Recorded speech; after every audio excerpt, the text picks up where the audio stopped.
Welcome to another episode of Spilling Facts with Mara. My name is Amara Chan. I'm the host of this channel, and so today we're going to be talking about a ticking time bomb. I don't know. A lot of people don't. In fact, people don't really talk about what we're about to talk about. From the thumbnail, you'd have seen it. Today we're going to be talking about overthinking, right? So first of all, if you're an overthinker, let me give you a virtual hug. Oh, you're doing well, like. Oh my God, you are doing well. For you to have survived up till now, you are doing well. And if you're a parent, a sibling, a friend, or a partner to someone who overthinks, then this video is for you, as well as it is for as much as it is for someone who overthinks. It's also a video for you because it will help you understand the person better and help you navigate your relationship with someone who is an overthinker, right? And so I noticed that overthinking, especially, it affects relationship more. When I mean relationship, I mean romantic relationships, right?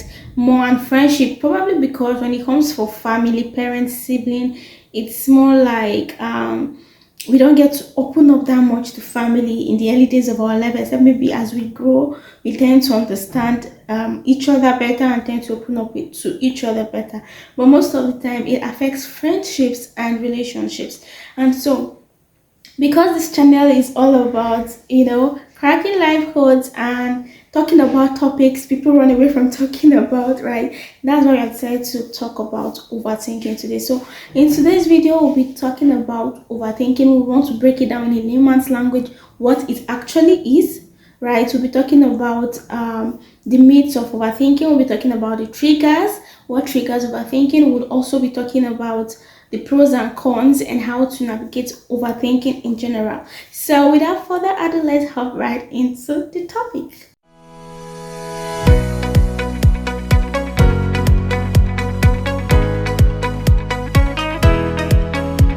So guys, for today's video, I'm going to be using my notes, and that's because I noticed that I process a lot of things at the same time, and so I might be saying one thing and forget the next thing I want to talk about, or I might be talking about one thing and get lost in between, if that makes sense. So to hinder that, going forward would always make use of our notes. All right, so let's talk about the myths. Let's start with the myths of overthinking. Right, let's start talking. Okay, before we even talk about the myths of overthinking, in a layman's language, what is overthinking? So overthinking is when someone think about things excessively, then your brain goes in, like, enters a state of overdrive. It is over processing and over analyzing things, if that makes sense. So that is simply what overthinking means. And a lot of people equate overthinking to insecurity, but that is not necessarily true. That's not necessarily true. And this thought process has led to a lot of myths, which includes the first myth of overthinking, which we'll be talking about, and that is overthinking equals low self-esteem. But that's not necessarily true, and that's because when it comes for overthinkers, most times they analyze things deeply, or we analyze things deeply, because I'm an overthinker, and that's why I feel like I should make this video, right? So first of all, overthinkers overanalyze things. They analyze things deeply, and there is this quest for perfection, right? There is this, we want to always we care about outcomes, we care about perfection, if that makes sense. So it's not necessarily about having low self-esteem, but in fact a lot of overthinkers actually have high emotional intelligence. And so it's more like, okay, when you're doing things, they understand your emotions, but they're trying to weigh, okay, what are the possible emotions that should have led to this, what's the possible way to handle this, what are the possible outcomes of this, what are the possible would I say triggers to this, okay, what are the possible reasons why this person would do this. Now, none of our thinkers are like one-way thinkers. Yeah, why they have the instinct. Overthinkers want to rationalize everything, like everything, right? So it's not necessarily about low self-esteem. Most overthinkers have high emotional intelligence. Most overthinkers are good critical thinkers. They are good strategists.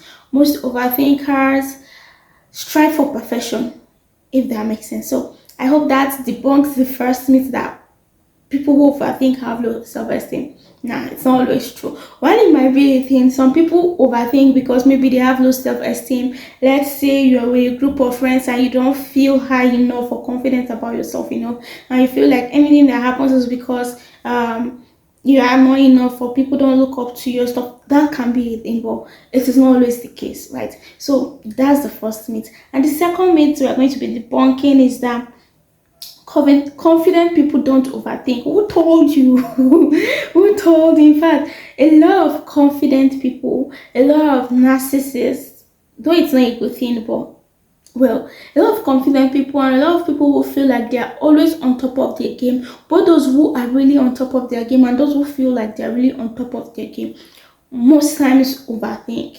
So how would you be a step ahead of people, ahead of things, if you don't like analyze those things and break them down to determine, okay, what's the next step this person might take, what's the next. A lot of businessmen overthink because that's the only way they can rationalize things. It's just that a lot of them have been able to control themselves.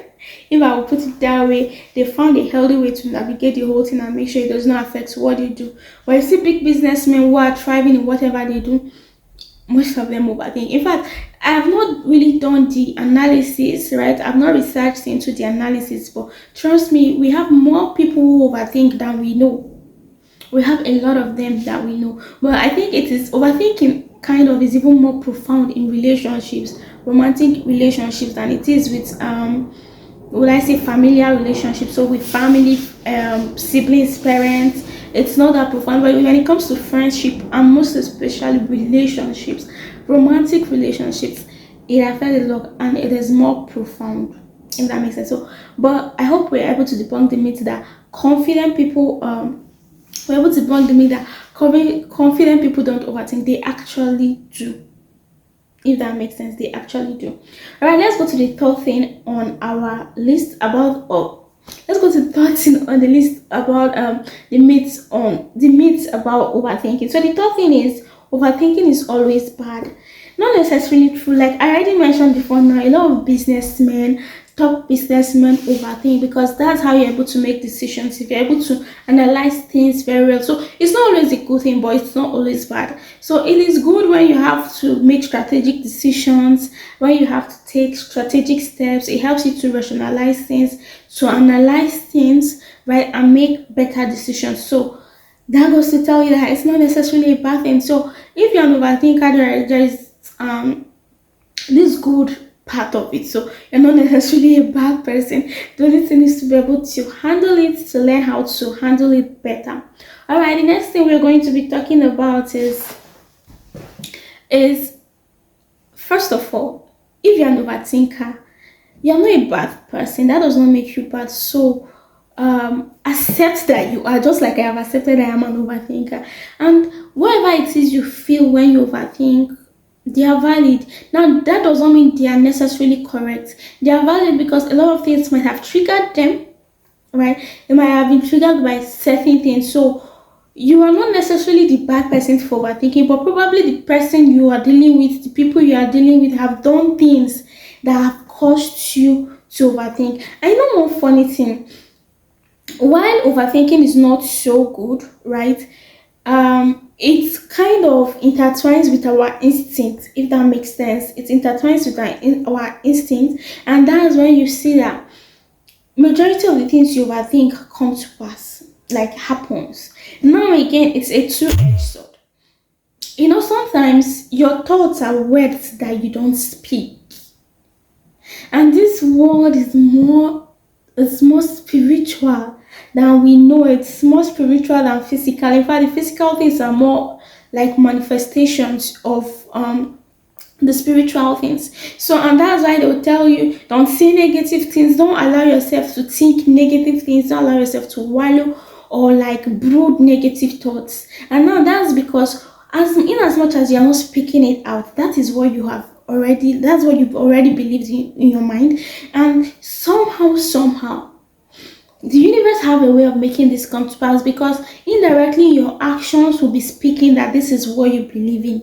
And so if it might not necessarily be true, at the first instance, but because you've held so much onto that belief or of whatever it is you already thought, whatever outcome of your overthinking is, and you've held strongly to that belief, you see it manifesting. So it doesn't necessarily mean that the first time it is actually real and that your thoughts are real. Why sometimes they happen, it is how it is you're thinking it, but sometimes it is not how it is. But because you've wallowed in it for so long, because you've strongly believed whatever it is, then it starts manifesting. So it's like a two-edged sword. But nevertheless, your thoughts sometimes are valid. Like I already mentioned, sometimes triggers lead to all these things. So I just thought to make you feel like you're not a bad person.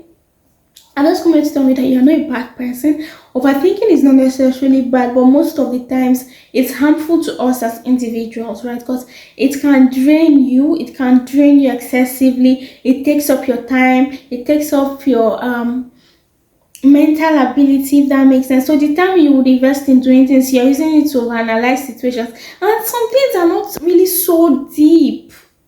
I don't know. Some things are not really so deep, but it's because of what we have put in our head, and things are just beginning to act like they are deep, if that makes sense. So now that we have established the fact that you're not a bad person to overthink, and the overthinking is not naturally bad, we've debunked some myths about it.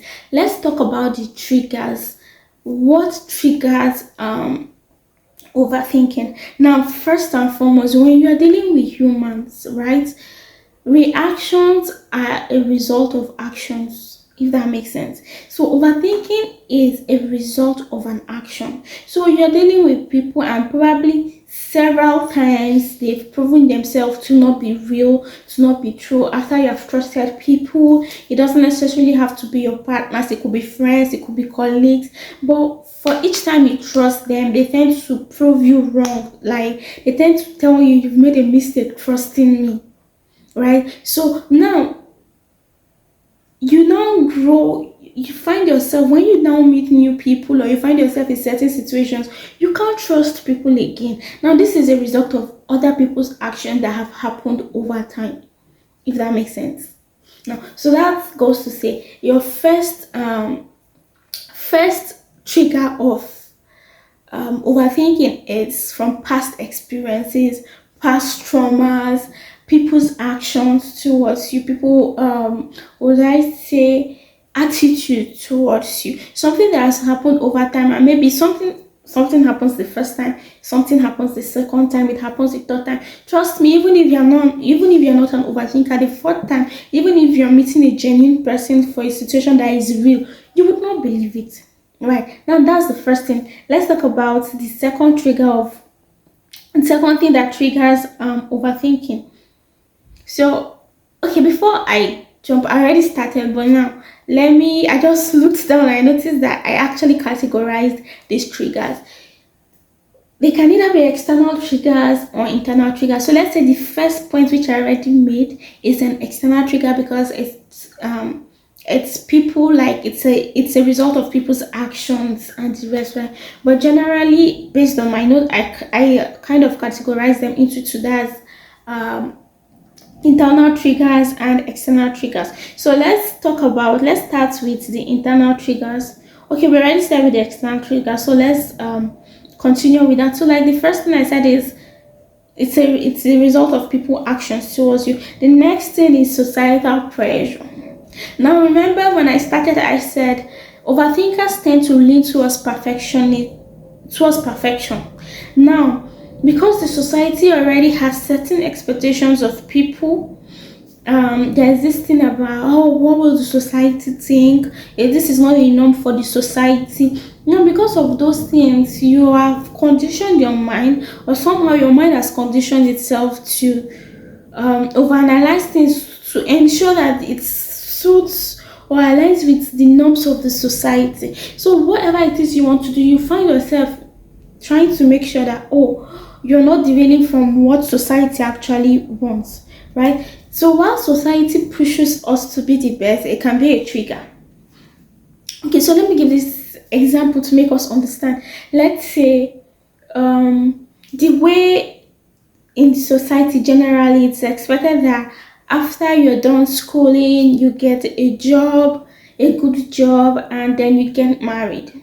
That is societal expectation, and it's a pressure on its own, but it has set a standard.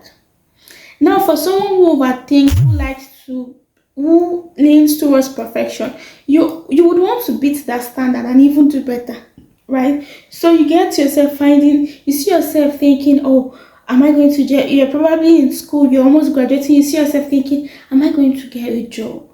Or you get a job and you're thinking, am I going to get a good man to marry? And you finally get married, am I going to get kids? You just see yourself thinking things. Now, while this happens in high levels, it also happens in deeper levels. So it affects different aspects of life, right?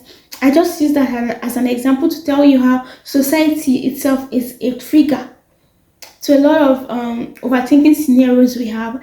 And the next thing is social media and comparison. God, a lot of things happen on social media, especially when some are true, some are lies. You come to social media, you only see people share their wins or when they share their processes, they don't really share the challenges they face in terms of their failures. They just share what they feel like will align to what people want to hear, and they don't really come to tell you, oh, well, they will be like, oh, the journey is different, but everybody wants to tell you what is right and what is not right. They are already setting standards. So I think the general thing to say is overthinkers are people who like to beat standards. I think that's the right thing to say, because if you check a lot of external pressure that triggers overthinking most times, it stems from wanting to beat standards, wanting to beat norms. Right now on social media, you are seeing a young child or a young person, a young adult who you feel like those things which you have defined to be success for you, or those things which society already defined to be success, and you see them winning in your own terms and what society has called winning, and you see them winning, and for you, you feel like, okay, you need to beat this. And so when you're doing something and you want to make sure, okay, this is aligning with what that person is wanting, you're comparing yourself with this person. Okay, this person is able to achieve this social time, can I do it? Or maybe, let's say, for example, let's use relocation for example.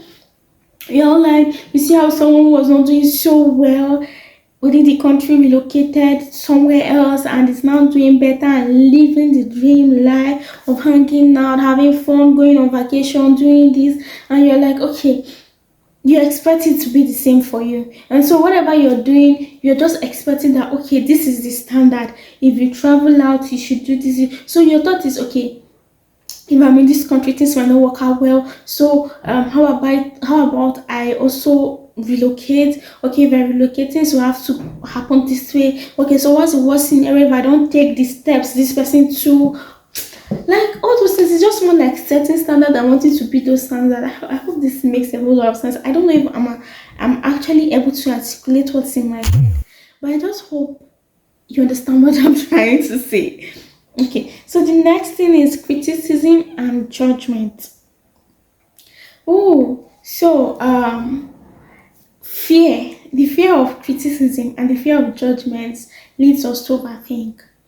Now, this is also an external factor. Remember, you're not the one judging yourself, although sometimes we judge ourselves. But when it comes to criticism and judgment, it's external because it comes mostly from outsiders, people who annoy you, right? So, the fear of this will want you always want to avoid it. Oh, I don't want people to talk bad about me. I don't want people to judge me. Okay, so what if there's a whole lot of what if people judge me? What if people see me in a negative light? What kind of impression am I setting up in, or am I giving people? Can we just leave? Can we just live and live life ourselves sometimes? Can we just like live? And while it's important sometimes to understand or to take into consideration your impression or people's impression about you, but life is not really that difficult. Can we sometimes just leave? Criticisms will come, judgments will come, but can we just filter them and pick what we want to pick instead of like dwelling on them or being scared of them? There's nothing you will see as a person. You are fat, oh, you're too fat. You are slim, oh, you're too slim, you don't eat. You graduate from school, and you've not gotten a job. Oh, this person is useless, person is jobless. You get a job. Oh, you don't have time for your family, you don't have time for, see, people will talk. So it's just, it's best as a human being, right? Instead of overthinking this, why don't you overthink setting your own standard? Like, give yourself standard. But then again, for overthinkers, we give ourselves, we set the bar so high for ourselves. Like, we set the bar so high for ourselves, and it puts us under a lot of pressure. But can we just live? Can we put this fear aside sometimes, right? We should just try it. I think it's going to really be helpful. But that's the third external factor that triggers overthinking. And now the last thing we would want to talk about is having too many choices and conflicting information. Exactly. Now, too many choices and information and standards from social media, from society, from people, from family, from friends, and you just keep. Sometimes you don't even know that the standards are already contradicting themselves, and they just keep setting it high, and you just keep fighting to beat it, and you just keep thinking about, okay, how do I meet this? How do I not fall short of expectations? I think that's another thing. We are trying not to fall short of expectations, right? We're trying to beat standards, we're trying to be perfect, we're trying not to fall short of expectations. So now, when you are busy taking up this so much information, right? Too much choices and information from these different people, you see yourself, oh, you are never okay, you're never fine, because even if you feel like, oh, you're able to beat this one, or you're able to make it out of this one, you see yourself overthinking something else. Like, you see another standard that you're using to measure the results, because the main thing is we want to have the perfect results, we want to beat expectations. And now when we have this too much information from people and too much choices here and there without us setting ours, I think that's another big trigger, right? That's another thing. So that's something we should work about. Choose. In fact, the bottom line for this particular point is set your own boundaries and try to be realistic. Don't go and set so many high. Don't set the bar so high for yourself. Set boundaries and cut down on information you pick online. See, filter the information and cut down. You don't need to set your see. You don't need to pick standard A, B, C from everybody and put together to make your own standard. No, you are unique in your own way. This person's standard, this person's environment, this person's way of living is different from your own, right? Now that's that for the external factors. Now let's talk about the internal factors. I already mentioned some of them while I was talking about the external factors, but let's talk about them as a whole. Right. Okay. From my list, I've actually really mentioned all of them, but on my list, I have the fear of failure.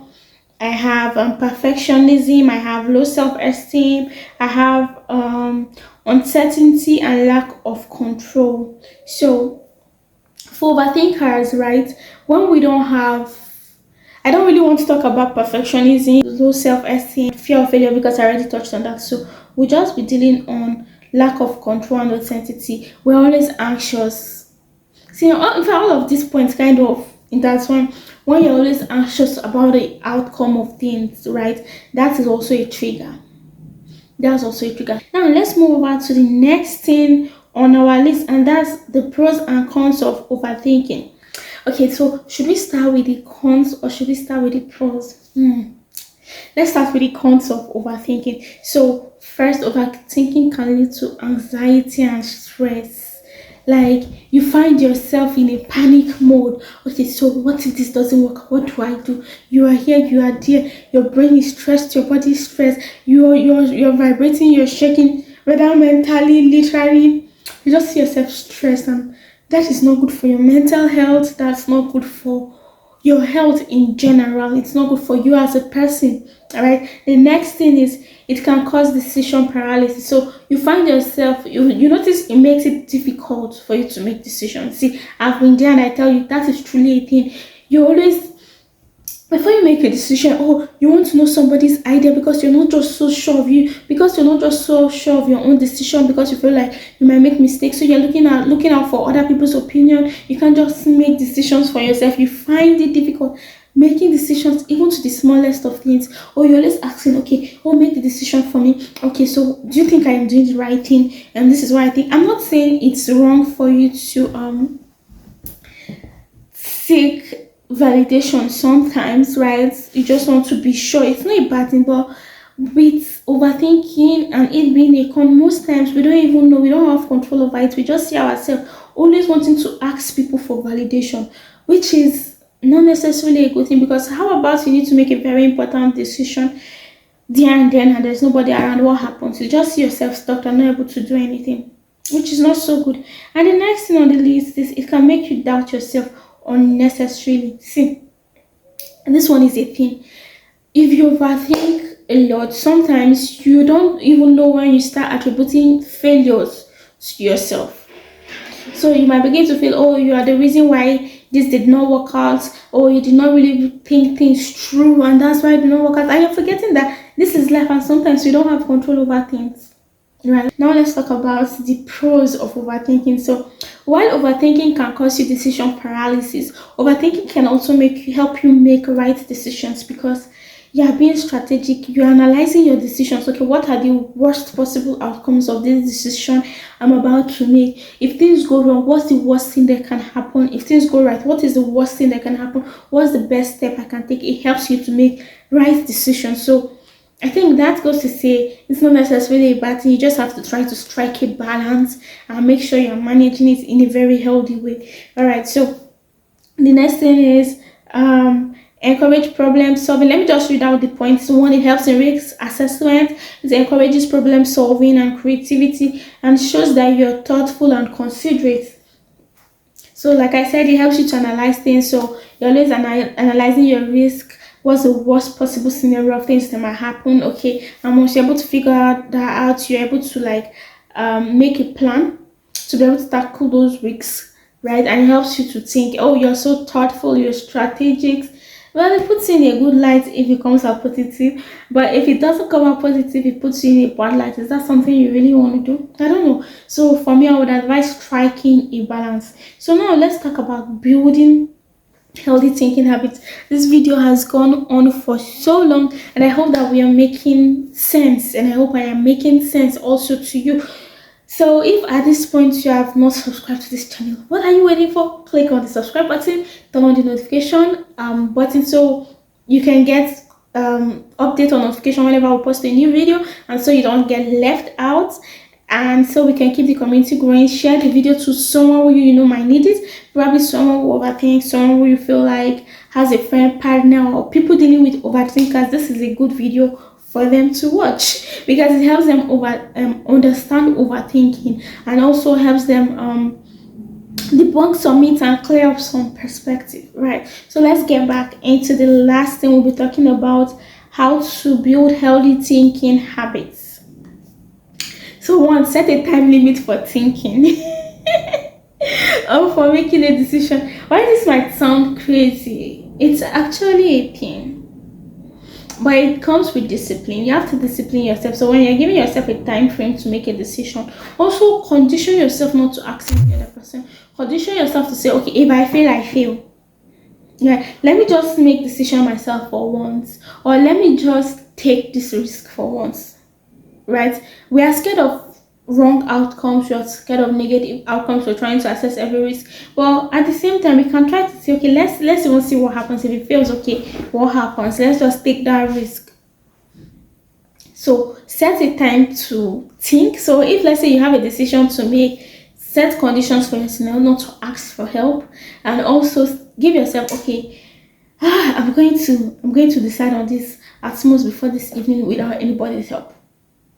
So you don't prolong and procrastinate decisions, which is going to be bad for you. And the next thing is challenge negative thoughts. Now work on your mind, work on building positive mindset. Like I mentioned in one of my videos, I'm a fan of the Stoic. Their podcast will help you in building negative mindset, and to help you not to dwell on negativity, and help you to develop your subconscious mind and be a positive person, a positive thinking person. So that is what you should work on building positive thinking habits. Challenge negative thoughts. Once they come to your head, challenge them. When the what ifs are coming and the person has not necessarily given you reason, right, to think in that direction, just that you just find yourself thinking in that direction, challenge it. So when they tell you, let me use the most common one, oh, your spouse might be cheating on you, Tell yourself, oh, he's probably making secret plans for me. Now, I'm not saying overlook red flags, no. I'm saying in a situation where the person has not given you, or where the people involved have not given you any cause not to trust them, right? They've not given you any cause not to trust them, and you see yourself thinking things in negative light, then at that moment is when I'll tell you, give them benefit of doubt, right? Give them benefit of that. If the thought is going in the negative direction, tell yourself no, that they are thinking in the right direction. So if you're thinking, oh, my spouse is cheating on me, why don't you think, oh, he or she's making private let's say surprise plans for you, that kind of way. It's always challenge your negative thoughts. Then practice mindfulness. Yoga is a good way. Yoga is what I know, and like I said, this type also help you with that. You can listen to their podcast. This is actually a free advert for them, but then again, it's nice. That's what will help you. Then the next thing is take action. By taking action is take responsibility, be intentional about doing this. Now here's a bonus tip. If you're dealing with people who are overthinking, right, it's in your place to help them, in the sense that don't do things that will trigger them. Transparency counts and communication counts. So you see those very little things you feel like, you who is not an overthinker feel like, oh, this is normal. For an overthinker, it's not normal. So as much as possible, explain yourself. A lot of people say, I owe nobody any explanation. Sometimes if you have to make things work, if you want your relationship to work, if you want your friendship to work, you have to care. If that makes sense, you have to care. So what I'm just trying to say is be transparent, communicate effectively, if that makes sense. So you're going out somewhere. Hi, hey, yo, I'm going out. You want to do this. Hello, this is what I want to do. You have a change of mind. Even if you cannot call, drop a quick text. This is what I want to do. Now, over time, you are replacing those past traumas, those past distrust, with also a consistent pattern of trust, if that makes sense. With a consistent pattern of trust, you get. So, I hope that is actually a good point. Communicate transparently and communicate effectively. It's not all about saying, it's also your tone. Don't be defensive. See, once you start being defensive about things, it drives overthinkers mad. It makes them to go into this spiral mode of overthinking. So don't be defensive, don't be manipulative with them, because trust me, they will figure out, and that's the beginning of your catastrophe. Whether it's at your workplace, it's as a friend, as a sibling, as a whatever relationship you have with overthinkers, right?